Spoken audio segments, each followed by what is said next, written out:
Hi guys! Good morning! I'm gonna show you my outfit today.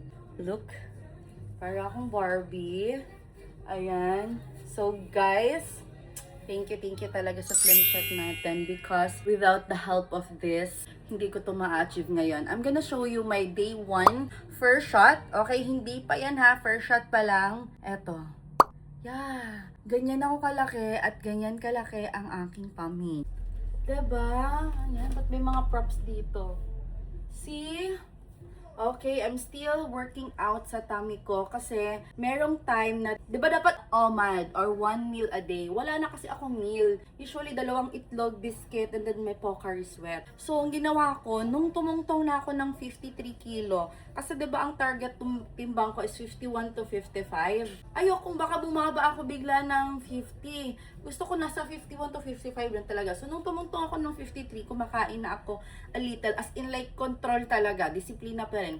So, nung kumain ako, as in, nainis ako. Kasi biglang bloated yung tiyan ko. Super duper laki kasi ng tummy ko nung nagbuntis ako kay Jem. So, kahit konting kain, bloat ka agad siya. So, kailangan i-workout ko pa talaga siya. Kasi kapag hindi ako kakain itlog lang biscuit, hindi naman siya nagbo-bloat. So, I need to still work this out.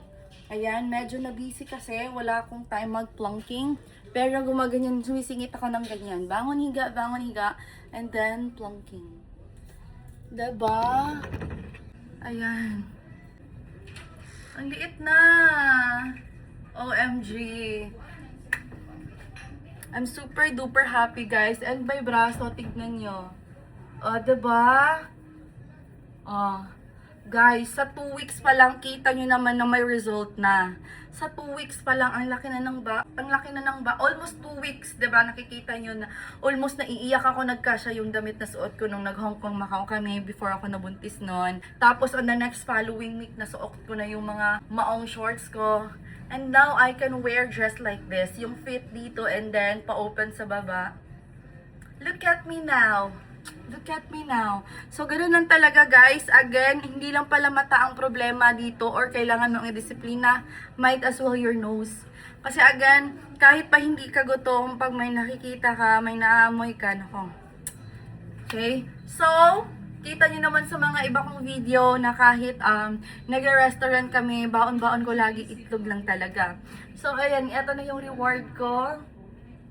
At excited na ako mag 1 piece, 2 piece kapag maliligo kami.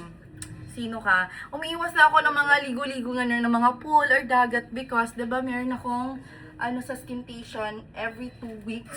Yung dito sa lower butt ko, pinapalightan ko siya through laser. So, yun lang. See you sa next update. Bye!